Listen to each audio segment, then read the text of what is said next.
And we're back with another episode of Musicology 101. Let's get it! We are back with another video of the new year. Happy New Year. Period. Hopefully it's way better than that last year that shall not be named. Oh.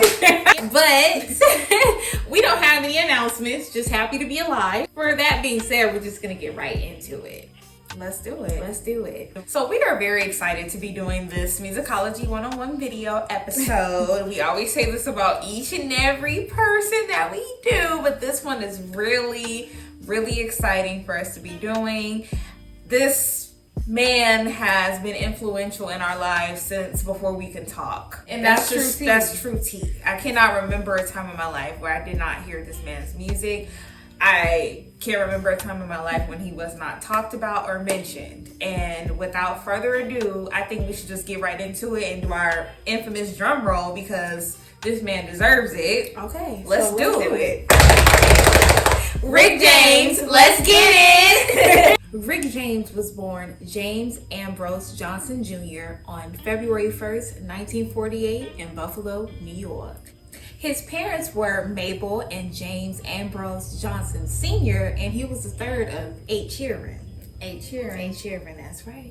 And not to mention, he's also an Aquarian. It's like, we're Libras and Aquarians, just, they're like our match. Yes, so I love him automatically. Yes, I'm sorry.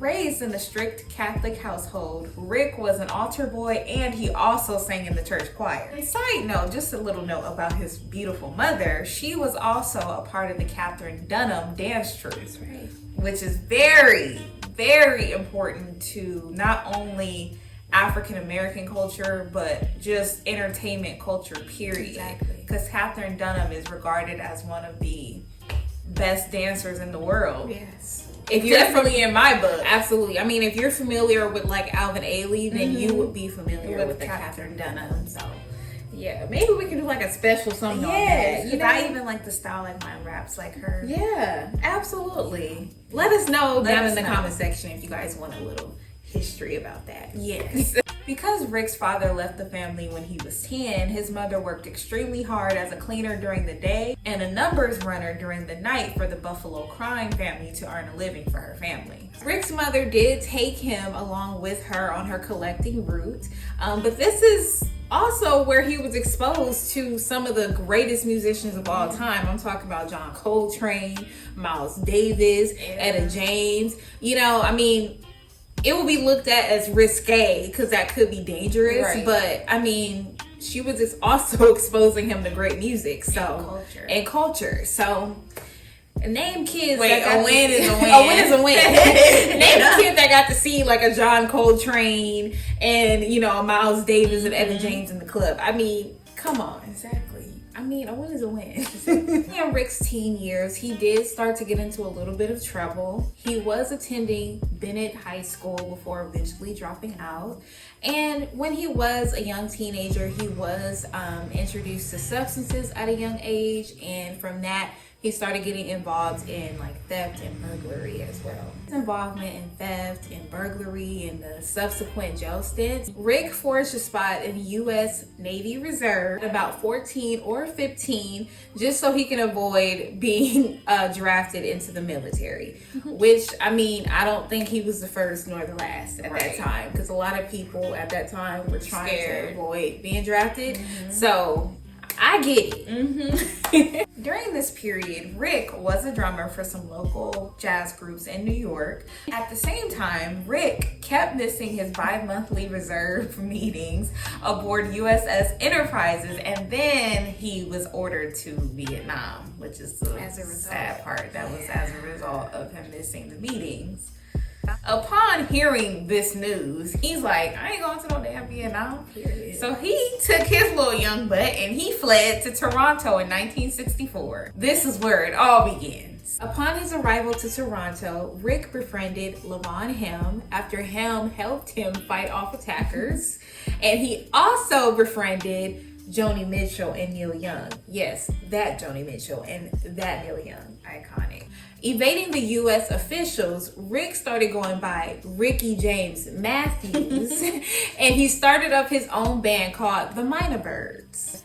The band produced a mix of soul, folk, and rock music. The lineup included Neil Young, the future star Neil Young, of course, and Bruce Palmer, who later would go on to form their own band, Buffalo Springfield.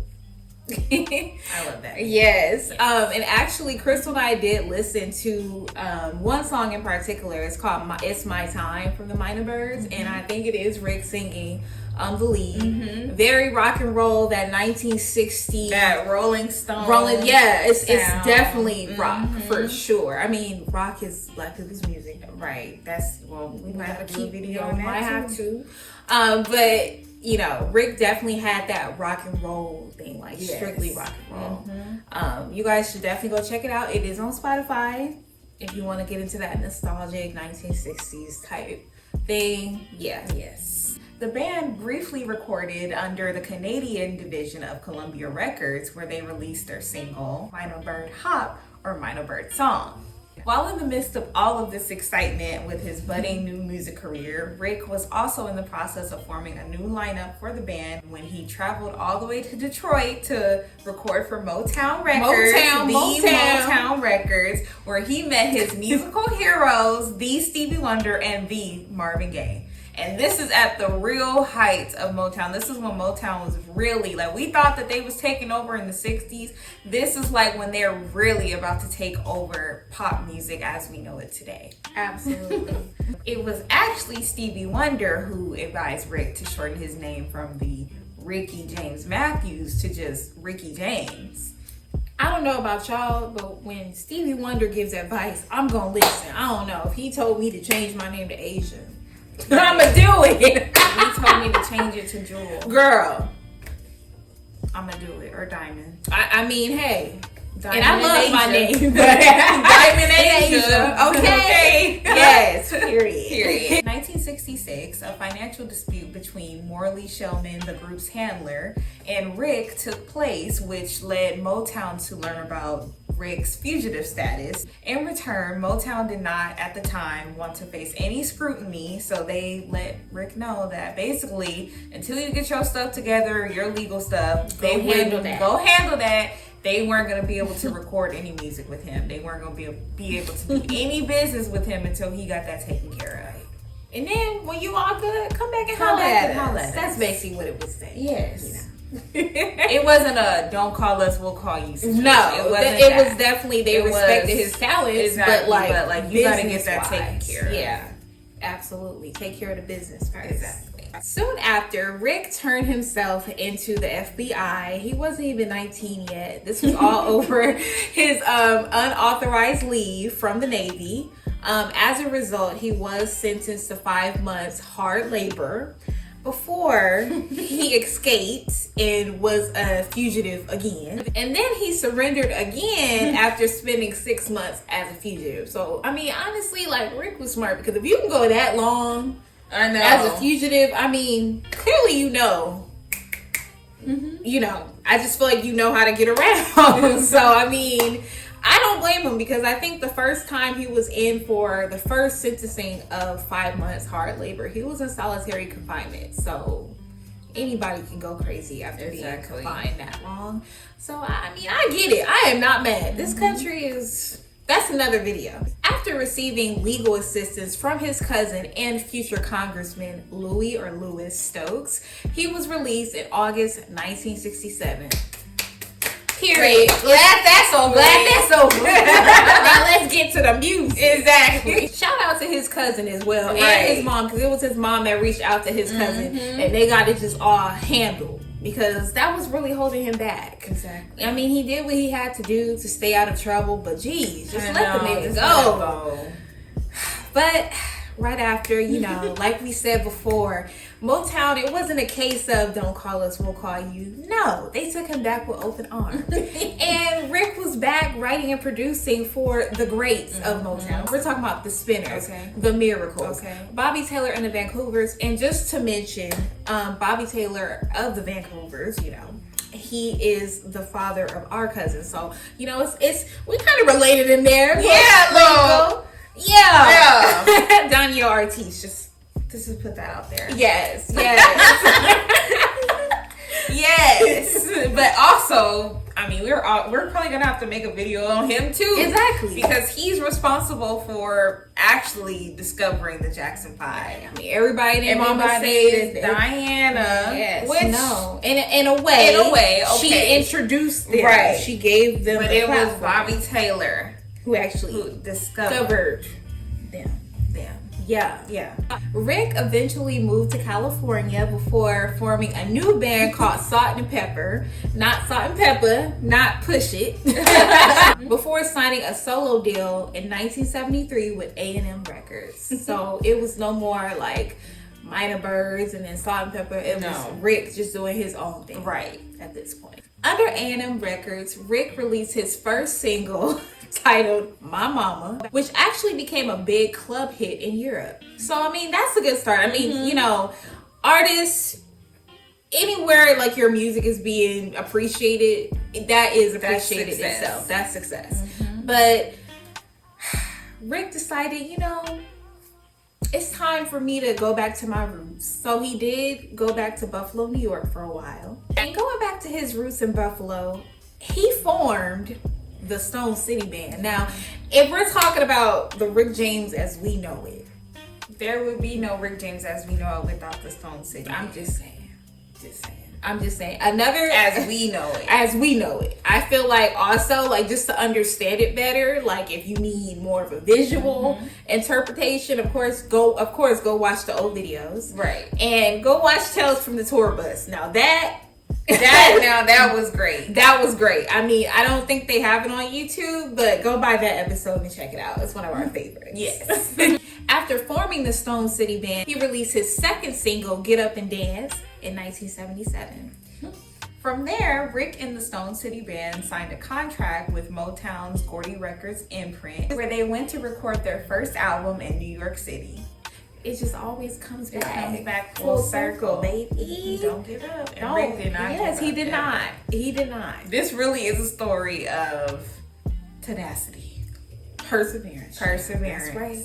And I think that's the theme with all of the episodes that we do. None of these artists gave up. Never. Ever. They performed, and the ones that, you know, have passed on, like they literally kept working, kept writing music, kept performing. And Rick is no different. On April 20th, 1978, Rick, featuring the Stone City Band, released their first album titled Come Get It. Come Get It. And you want to know what that first album included as their singles? You and I and Mary Jane. I've been singing that song since before I could talk. I know, and I remember. Look, you better. I remember trying like all my life until I got of age and realized what he was talking about. Just like the Motown executives had no idea what he was referencing. Exactly. When I was a little girl, like I used to be like, oh, like a Mary Jane shoe. I'm like, well, why would he be talking about a shoe? Then I was like, oh, like the Mary Jane girls. Like when I learned about the Mary Jane girls when I was a kid. Then it hit me. Mary Jane, marijuana. Am I allowed to say that on YouTube? Bleed MJ. MJ, huh? Reefer. Huh. But I remember trying to figure out, like, what is he talking about? And my parents, of course, they weren't going to tell me. Right. I really, like, you know, like, growing up, like, China and I always talk about this. Like, we've been watching Friday. We have the original tape when it was coming on cable TV in 1995 when that movie was released. It was our brother's old taping of that movie. And that was the first time I heard that song. But like I said, I've been hearing that song since before I could talk because I've been watching Friday since before I could talk. Which I don't know if that's a good or bad thing. Right, but I'm okay. I turned out fine. But I remember just watching the movie and not taking the hint that they were smoking reefer. Remember, like, why and they smoking a cigarette? Like, I could, for the life of me, it took me years to grow up and realize what they were talking about and what they're insinuating. So that's just a funny little story. And like, just being so young and singing that song and not knowing what you're singing about. Like, I actually was singing that song when I was a little girl, like a baby. Mary Jane.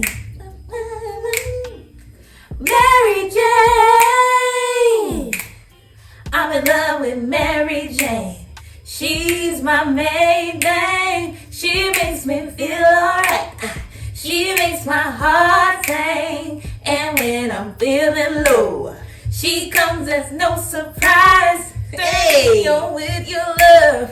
Takes me to paradise. In love with Mary Jane. Oh, do you think you love with Mary Jane? Don't you play no game?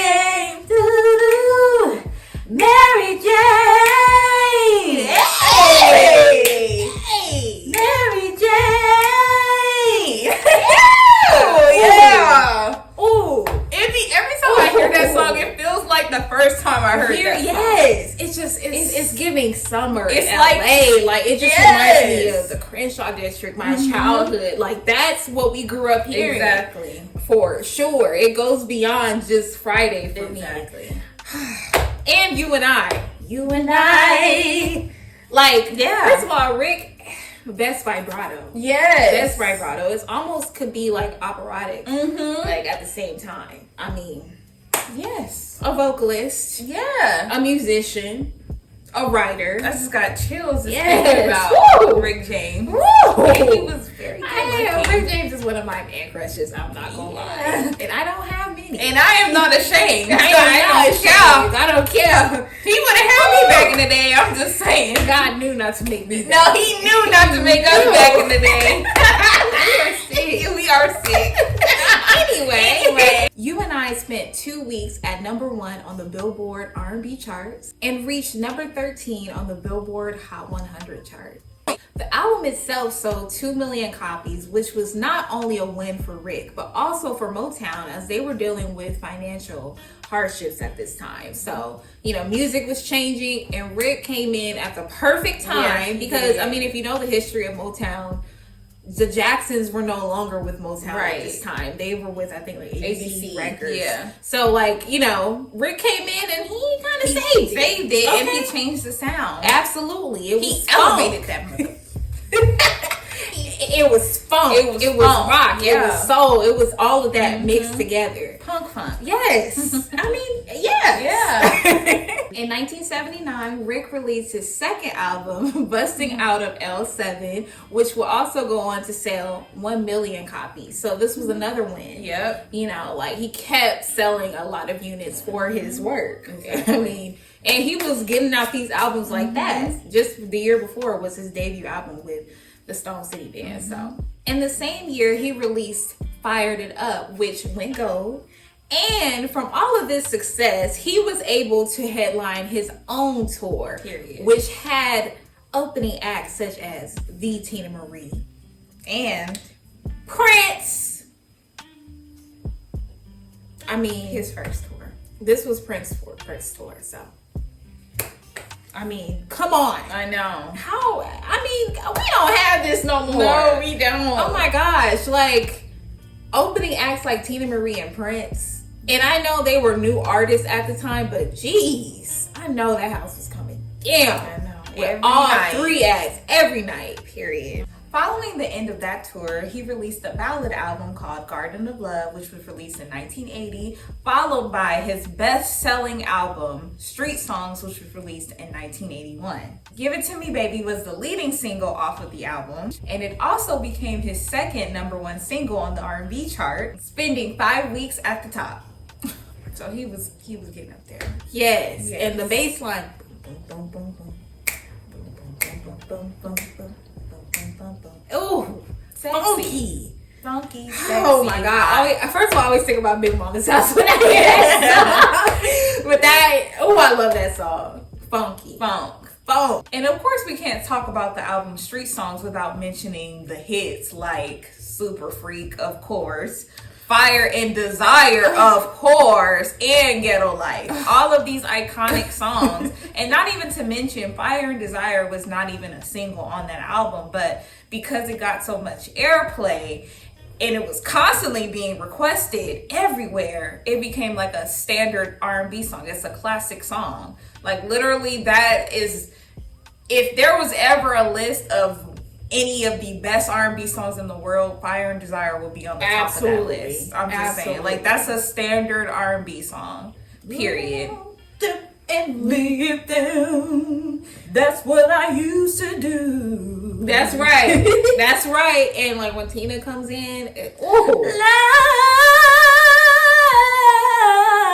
them and leave them. That's what I used to do. all right, just give my love a sample.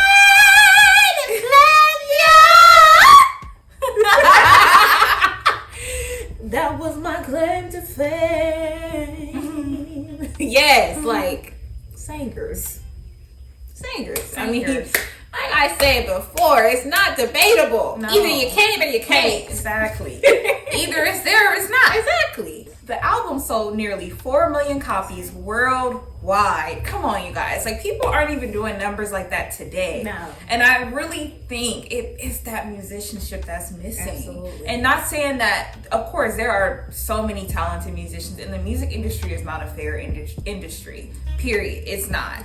But, like, I really think that a lot of things that we took for granted really messed up how we listen to music and how we view music now. Yeah. How we literally go out and buy records and how we consume it by listening to it. Everything has changed. Absolutely. First of all, everybody's a music critic now. No. Like, it's just like no enjoyment of music No. how it really should be. No. The writing Is different, and it's just, I don't know if we'll ever be able to get that culture back, like from how our parents were able to enjoy music. Absolutely. I don't think it will. I don't know. I mean, maybe we could be the change. Be the change you want. Speaking it, yeah. The album also earned Rick 2 Grammy nominations, making him the first black male. I mean, yeah. In the Best Male Rock Vocal Performance category, which I mean, I don't know if that's a good or a bad thing because, you know, we literally created rock music. So I don't know if that's it's not a good thing. It's not really a good thing. It's not a good thing. But I mean, I guess go off. It's not always the best to be the first. Especially in a genre that we created, but okay. After all of this, he went on to release Throwing Down in 1982 and Cold Blooded in 1983. The song itself, Cold Blooded, was actually written about actress Linda Blair. From what, The Exorcist? Yeah, I think she's from The Exorcist, yes. Who do you? I'm like, dang, like she must have been really cold-blooded out here. I know, like dang, because that song is real descriptive. Blooded. Yeah. In the midst of his own success, he also put his talents into the work of other artists. He also helped revive the careers of the Temptations when he produced their hit song, Standing at the Top, which was an R&B top 10 hit. He also found success with his group, the Mary Jane Girls, which we all know and love, Tina Marie, which we all know and love, Eddie Murphy, and Smokey Robinson. Absolutely. Ebony Eyes is my jam. I love you. And I bet you didn't know that, girl. You didn't know that I need you right now, baby. Right now, baby. And I bet you didn't know that. Ebony Eyes. Rick eventually left Motown for the reprise of the Warner Brothers records only because of the rising genre of hip hop, you know, and that was pretty common with a lot of R&B, soul artists trying to find their place because hip hop was taking over. You know, a lot of people really didn't think hip hop was going to be something that stuck. Everybody thought it was a phase. Yeah, you know, but including our mom. But it did stick, and a lot of people had to rethink, you know, their label decisions and their contracts. Yeah. So Rick is not the only one during that era. Exactly. He released the album Wonderful in 1988, which included a collaboration with the Roxanne Shante on the hit song Lucy's Rap. Because, you know, he's trying to still, he's trying to adjust. Yes, and acclimate himself into, you know, at that time, new thing that's going on. That's how they regarded it. This new thing that a lot of people from previous eras, they were not understanding. Right. Because he was trying to adjust, this still did not work because it wasn't a great crossover album until this new hip hop genre. It just was not. It wasn't regarded as something that would do well. I mean, it was something to adjust to. I mean, it really was different for these musicians who did not come from the world of rap. This is completely new for them. And then just circling back, even during the time when he released Lucy's Rap, MTV and BET refused to play any of his music, and even in the beginning of his career, Super Freak era. Super Freak era, MTV would not play any of his music videos, and he did cite racism because, you know, like his white male counterparts like David Bowie and Mick Jagger and all, like, you know, Boy George and all, right, they were not like, you know, these clean cut people, but their music was still being played on MTV. Absolutely. So he did cite racism, and honestly, rightfully so. His 11th album, Kickin', was released only in the UK, and in 1990, MC Hammer actually sampled Super Freak for his song You Can't Touch This. And we already know how the song goes. but for that reason, I mean, with hip hop, a lot of samples were used, and a lot of samples were used without permission. Right. So in this case, Rick did sue him and his songwriting partner. They did sue for the credit. Exactly, because that is their song. Rightfully so.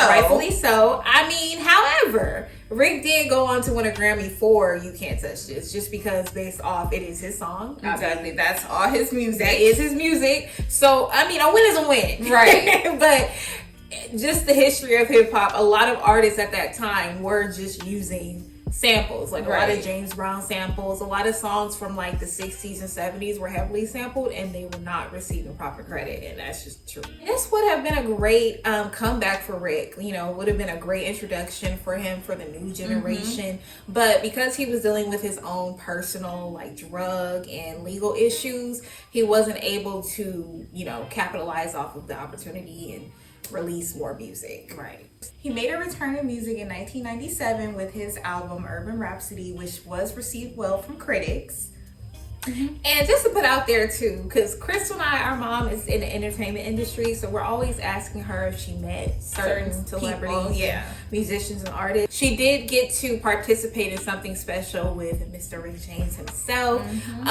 She was a part of the team that was in charge of helping him reacclimate. As far as like, you know, cleaning himself up. She is the one that restocked basically his whole house as far as his groceries. She recalls, like, she's like, I have never spent that much on groceries ever in my life. Like, I was getting everything. She was like cookies, peanut butter, you know, everything, because you have to stock pantries, you got to stock the whole Frigidaire, like. And she said he was so happy and so grateful and just very kind, nice. She was like, he was emotional, like she was like, that was just a great experience. Absolutely, like something she in her 67 years of life, she's never gonna forget that. Rick, in his final years, he did become more of a pop culture icon.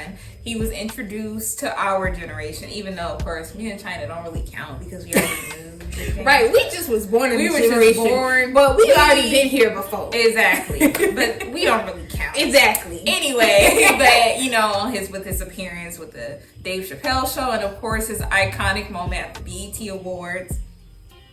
I'm Rick James, bitch. That was like, I remember watching that in real time. I think that was actually his final appearance. Yeah, it was. He was like, I'm Rick James, bitch. Because people try to discredit him. Right. And they were trying to discredit him. And I'm so glad that he got to put that out there. I know people might think that's a little bit vulgar, out there, but his whole being is vulgarity. So exactly. Don't act like you're not used to it. Exactly. Rick, he did pass in August of 2004. I do remember that very clearly and being very confused because at that time, me and China, we weren't even 7 yet. No, wait, we're 8. We were 7. We were about to turn 8. But I just remember like having this concept of death, and it's like, how do you just see somebody and they pass away? So like I remember that and being very confused and sad because like again we said like we've been knowing who Rick James was our whole entire lives. Right. So, you know, I will never forget Rick James. Rick James had like a real impact on me musically. I listen to Rick James all the time. Shout out to his daughter and his whole family for keeping his legacy alive the right way.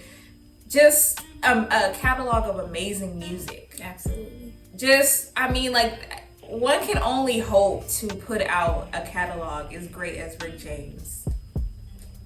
I mean, his career, come on. We're Right. talking about like the 1960s. Exactly. You know how many people faded out after the whole... He could have faded after those legal problems of him being a kid. Absolutely. We will never forget you, Mr. Never. James. We Ever. love you. We say your name. Yes, we speak your name. We speak your name. You are and will always be regarded the king of pop funk. We love you. Yes. And this is an episode of of Musicology 101. Love you guys. Love you guys. Bye.